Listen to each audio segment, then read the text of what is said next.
Good morning, good afternoon, good evening to you all, my dear friends, wherever you're watching from all over the world. You're welcome to another episode of our weekly Yoruba classes. I am Fatai Oyeyemi, your virtual Yoruba teacher. Yeah, all my people all over the world. This is for you, you know what I'm saying? Let's check it out. Okay.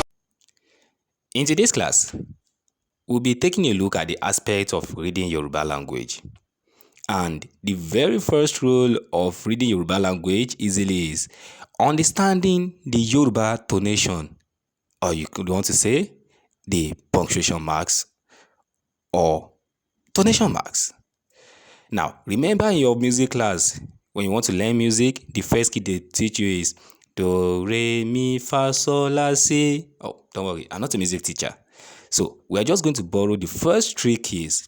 That is the three tonation marks Yoruba has. That is do, re, mi. So, understanding these three marks and how they are being placed will help you in reading Yoruba language easily. And let me take you through that now. Like I said earlier, the Yoruba tonation marks are three in numbers. We have the high pitch tone, that is do. We have the neutral tone, re, and we have the low pitch tone, which is mi. This gives us the three tonation marks, do, re, mi. The very first sound is do sound. When you see any Yoruba word that bears this mark on top of it, you pronounce this word with the sound do. Realize when you pronounce this word, your voice is a bit high pitched, do. Now, for example, when you have bata, you see that mark there is do, bata.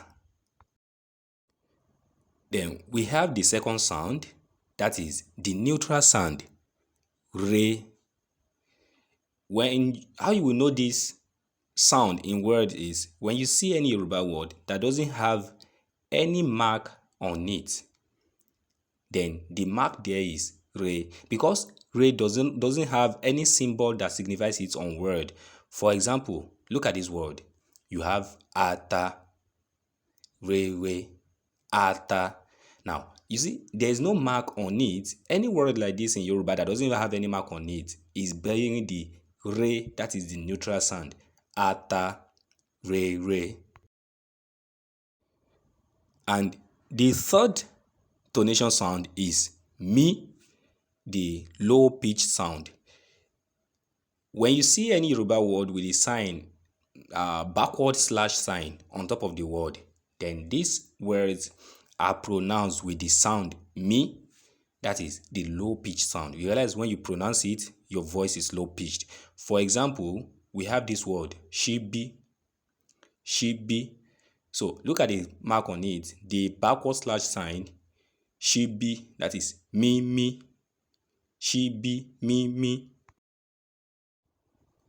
Now, as well, let's now look at when you have one, two or more of these signs on word, how do you pronounce them? For example, let's look at the two sounds, do and re. How do you pronounce this word? We have asun, do, re. See now, the a is carrying the forward slash sign, but the u doesn't carry any sign. Then that means the sign we have here is do, re, asun. Compare this, do and mi. Compare do, mi, bata. You know, the example we have earlier is do, that is bata. But now we have bata, do, mi. So these sounds help you split these words apart. We have bata and so on and so forth. So that is just it. Understanding the way these three marks have been used will assist you in both your reading and spoken Yoruba language. With this, my dear friends, we've come to the end of today's class, and I do hope you learned something new today. Then don't forget to subscribe to my channel and click on the bell icon so that you get notified of our weekly Yoruba classes as we upload them. Like this video, share it with your friends and comment. Till I see you in the next class. God bless Nigeria. God bless Fatai Oyeyemi. God bless you all my dear friends wherever you're watching from. See you in the next class. Bye.